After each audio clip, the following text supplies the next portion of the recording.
The quantum spectrometer's hum filled the underground laboratory of Earth's Defense Research Institute as Dr. Elena Martinez stared at readings that shouldn't have been possible. The machine, cobbled together from salvaged alien tech and human ingenuity, detected something the advanced alien sensors had missed entirely: a pattern in the cosmic background radiation that spelled disaster. "Director Wells, you need to see this," Elena called out, her voice steady despite the gravity of her discovery. The facility's leader, a towering woman with steel-gray hair, approached with measured steps. Around them, the lab's mixture of gleaming alien technology and jury-rigged human equipment created a stark contrast that perfectly represented humanity's current place in the galactic community. The consortium's sensors didn't detect anything unusual during their last sweep, Wells remarked, examining the data with narrowed eyes. The aliens had made it clear they considered Earth's technology primitive, barely worth noting except as a curiosity. Elena pointed to the oscillating patterns on her screen. "That's because they're looking for what they expect to see. Their quantum detection systems are too refined, too perfect. They filter out what they consider noise." She highlighted a seemingly random fluctuation. "But this isn't noise. It's a signal." The pattern revealed itself in the chaos, a massive gravitational anomaly approaching the galaxy's edge, invisible to conventional detection methods. The consortium's highly advanced sensors, programmed to ignore primitive frequency ranges, had missed it completely. "How long?" Wells asked, understanding the implications immediately. 3 months, maybe 4, Elena replied, running calculations through their hybrid computer system. "Whatever it is, it's massive enough to destabilize the quantum fabric of spacetime itself. The consortium's worlds will be the first hit, followed by Earth." Wells straightened, her decision made. "Prepare a presentation. The consortium representatives arrive tomorrow for their annual inspection. They need to know." The next day, Elena stood before the consortium's delegation in the facility's main conference room.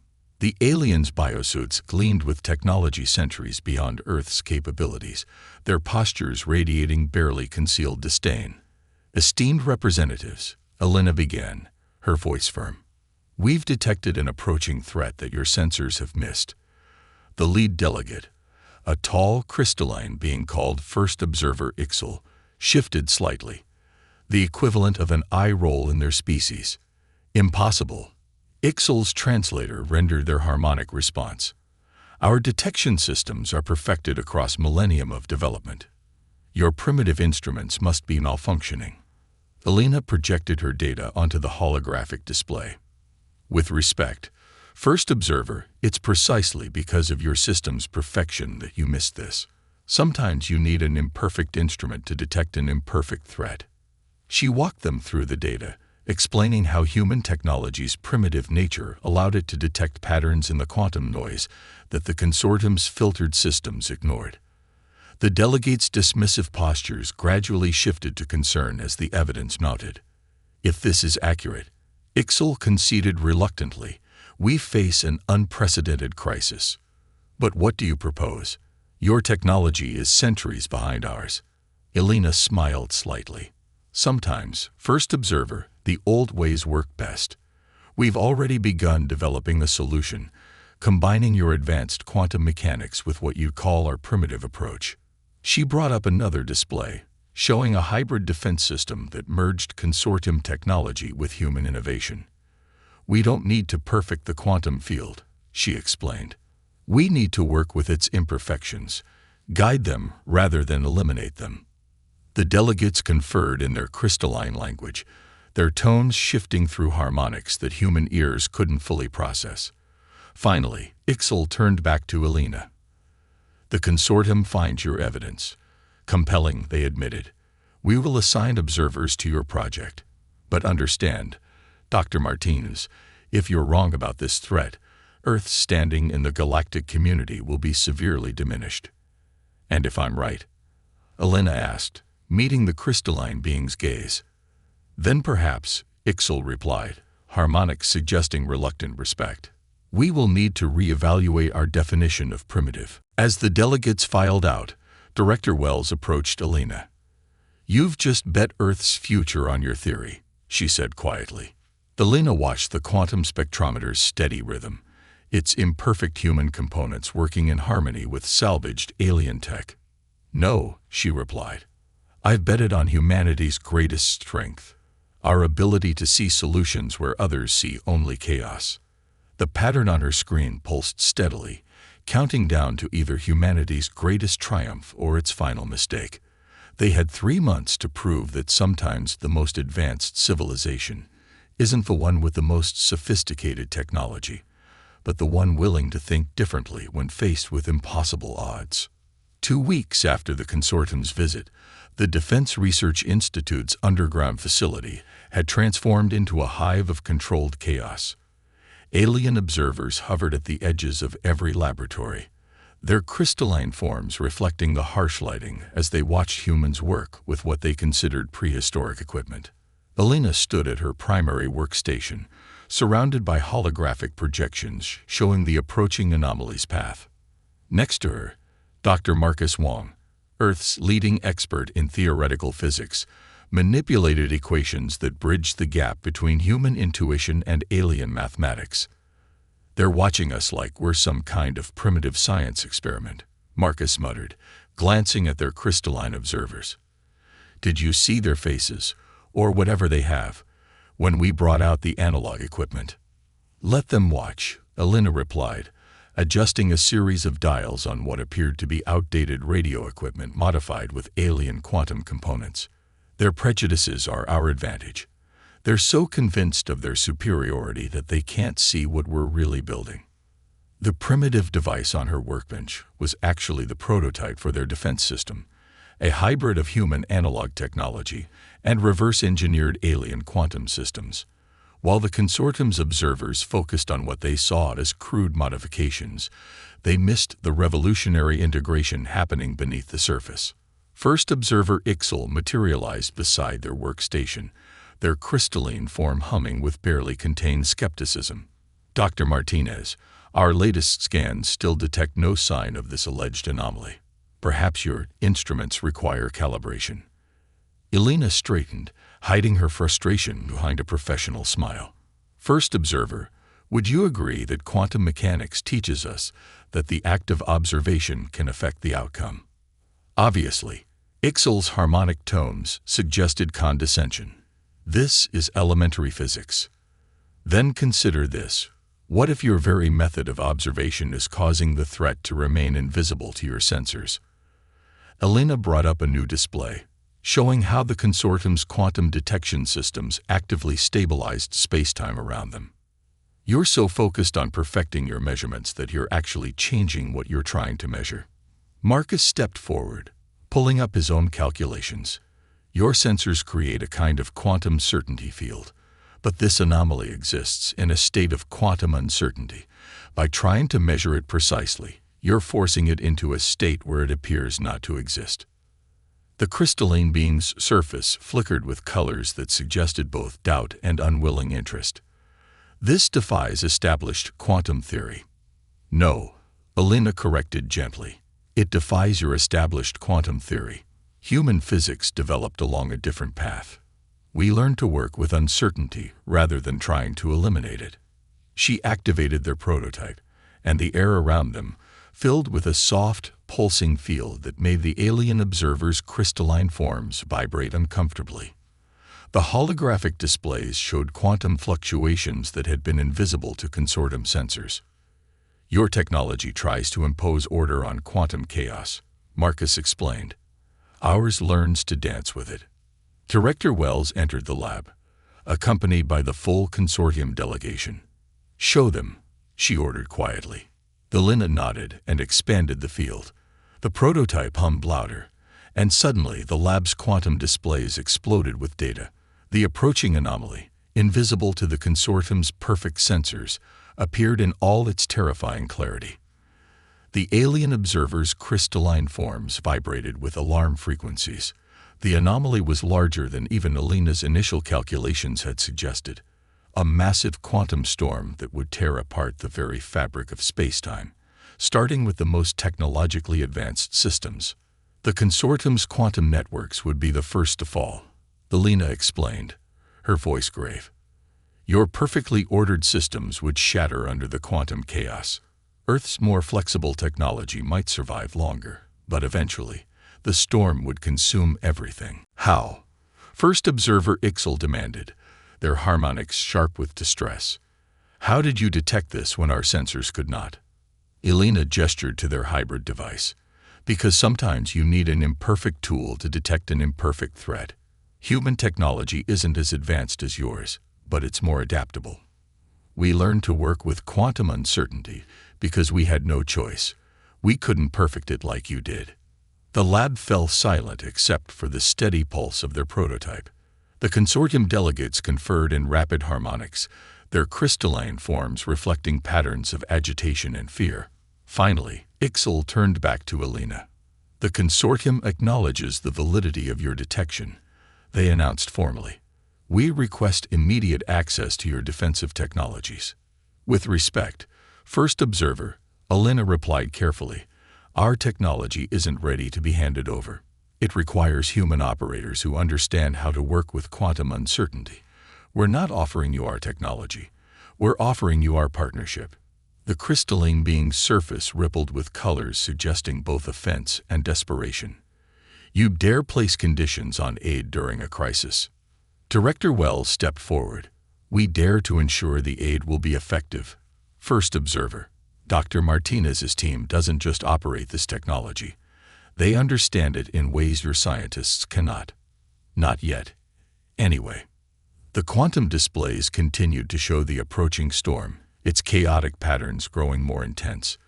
Humanity's position had suddenly shifted from primitive curiosity to essential ally, and everyone in the room knew it. Time is short, Elena added softly. We can teach you our methods, but first you need to accept that sometimes the most primitive path might be the right one. The consortium delegates faced a choice that challenged millennia of assumed superiority. Their perfect technology had failed them, and now their civilization's survival might depend on embracing what they had dismissed as primitive. The storm approached, caring nothing for their pride or their prejudices, while humanity's imperfect solution offered their only hope. The quantum storm arrived ahead of schedule. Elena's hands flew across her hybrid control interface as alarms blared throughout the facility. The main display showed the leading edge of the anomaly, tearing through the consortium's outermost defense networks like tissue paper. Their quantum stabilizers are failing, Marcus reported, monitoring the data feeds from the consortium's worlds. Their perfect order is making them too brittle. They can't adapt fast enough. First observer Ixel's crystalline form pulsed with emergency frequencies as reports flooded in from across consortium space. 3 quantum networks have already collapsed. 2 more are showing critical instability. We're losing our infrastructure faster than predicted. Elena had expected this, though not so soon. The consortium's response to the crisis had been predictably rigid. They'd attempted to strengthen their existing quantum barriers, making them even more ordered and precise. It was exactly the wrong approach. Director Wells, Elena called out, we need to implement Protocol Chaos now. We don't have time for another test run. Wells studied the tactical displays showing the spreading devastation. The Consortium Council hasn't approved. The Council's quantum communication network just collapsed. Ixel interrupted, their harmonics sharp with fear. We're losing contact with our outer worlds. Then I'm making the call, Wells declared. Protocol Chaos is authorized. Elena, you have full operational control. Elena nodded grimly and activated their emergency broadcast system. Her voice echoed through facilities across Earth and the surviving consortium installations. This is Dr. Elena Martinez. We are initiating Protocol Chaos. All operators proceed to your designated stations and prepare for quantum desynchronization. The plan was audacious, borderline insane by consortium standards. Instead of fighting the quantum storm's chaos, they would match it, create controlled pockets of quantum uncertainty that could bend rather than break under the anomaly's assault. Marcus, start the power-up sequence, Elena ordered.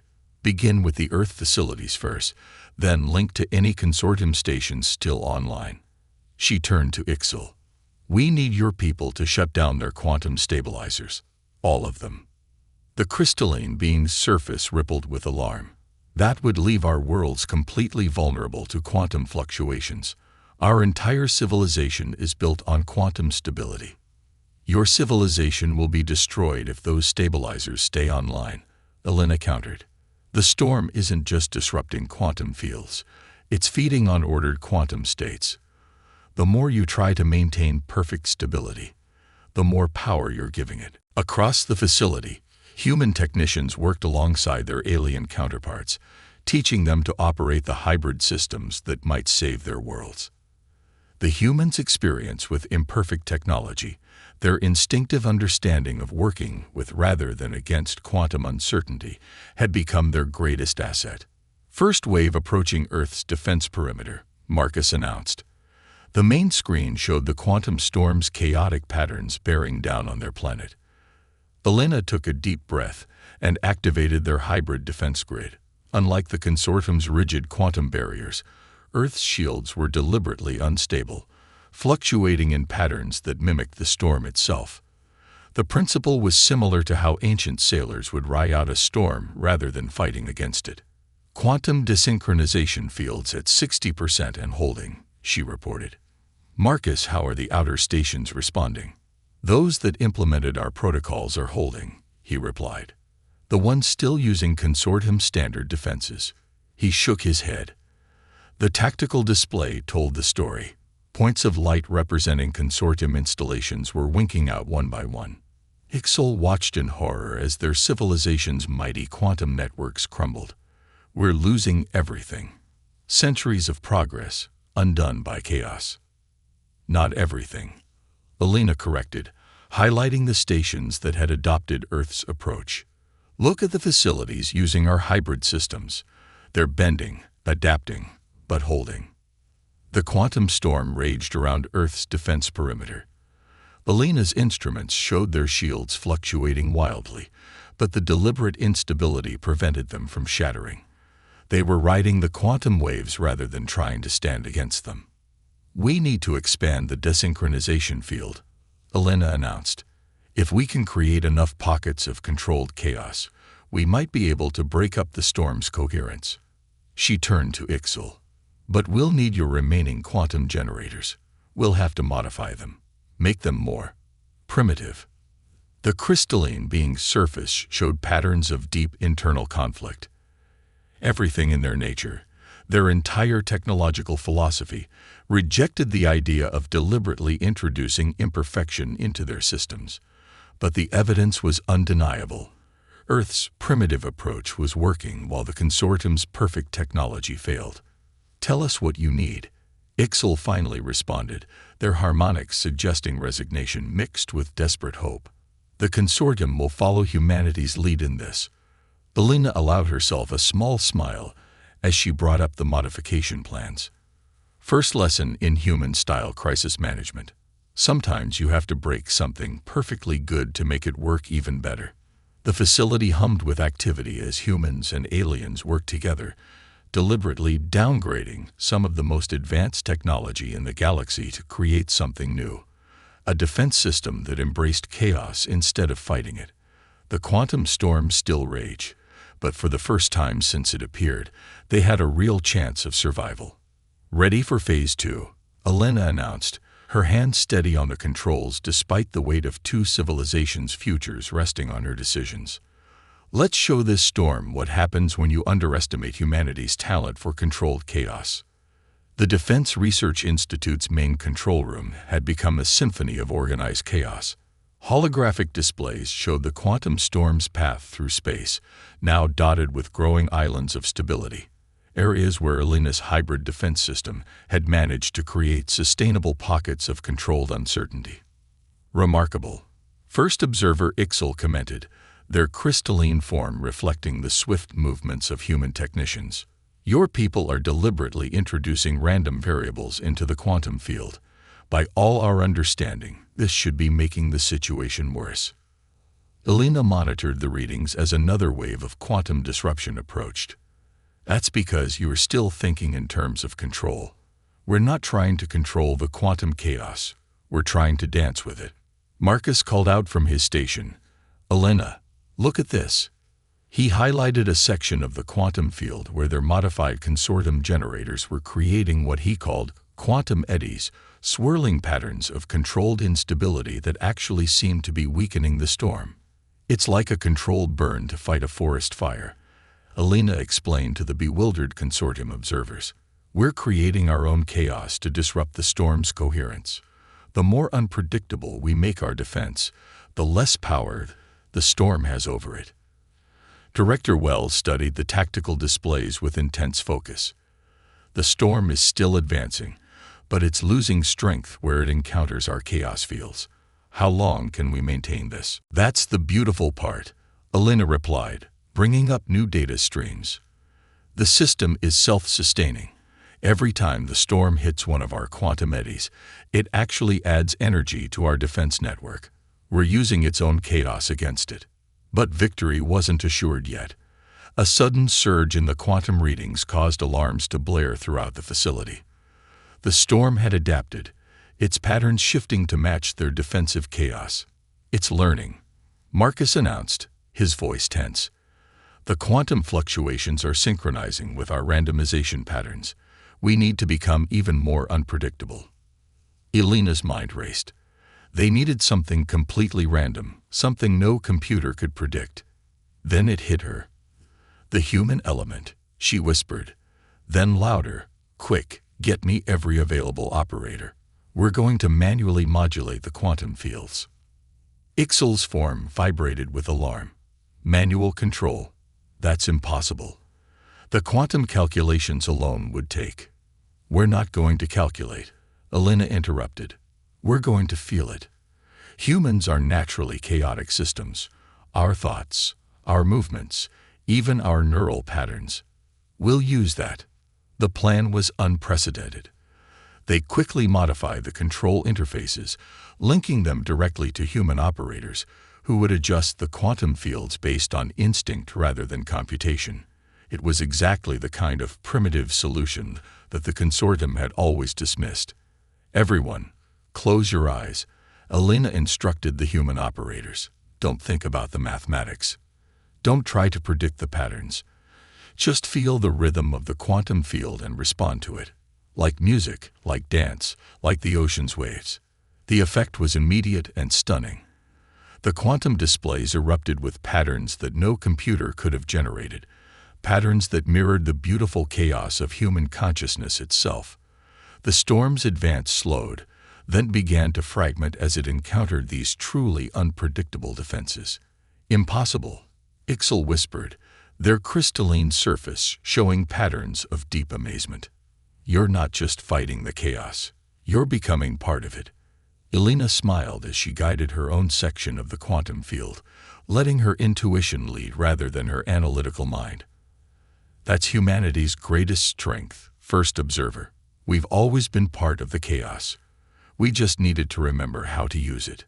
Across Earth and the surviving consortium worlds, human operators led this bizarre quantum dance, their unconscious movements creating patterns that no artificial system could have devised. The storm, for all its power, couldn't adapt to the genuine randomness of human intuition. "The outer bands are beginning to dissipate," Marcus reported excitedly. "The storm can't maintain coherence when it can't predict where our defenses will appear."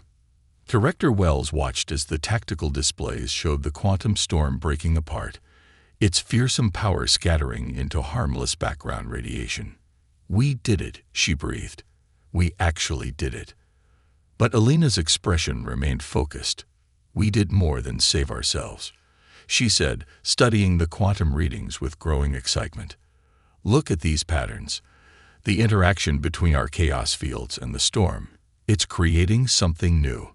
The main display showed an unprecedented phenomenon, where their defensive chaos met the storm's destructive force. New quantum structures were forming. Not the rigid, perfect patterns the consortium had always built, but dynamic, evolving systems that combined stability with adaptability. This could revolutionize everything, Elena explained, her voice filled with wonder. Quantum computing, space travel, even the fundamental way we interact with reality itself. We've discovered a whole new way of working with quantum mechanics. Ixel's crystalline form pulsed with frequencies suggesting deep contemplation.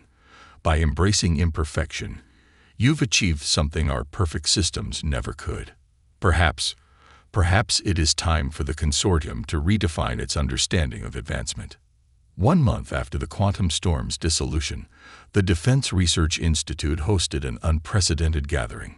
Representatives from every surviving consortium world stood alongside human scientists and leaders, their crystalline forms reflecting the warm Earth sunlight that streamed through the facility's newly installed skylights. Elena stood at the presentation podium, no longer the outsider, but the architect of a new era in galactic science.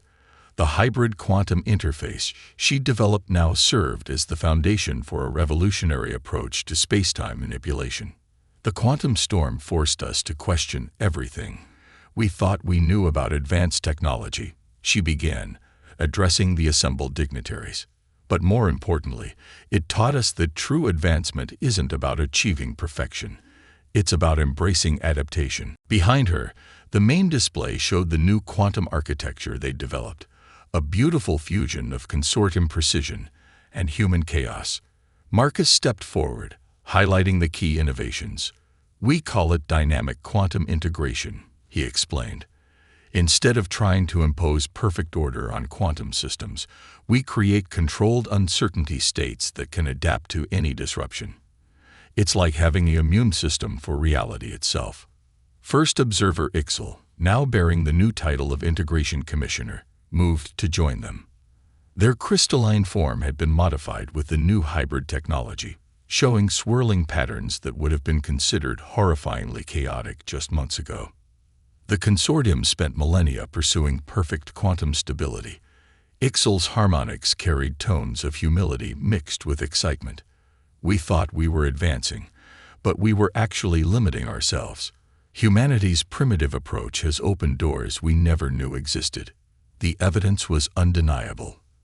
The hybrid systems were already revolutionizing everything from space travel to energy production. Ships using the new quantum drives could navigate space-time distortions that would have torn apart conventional vessels.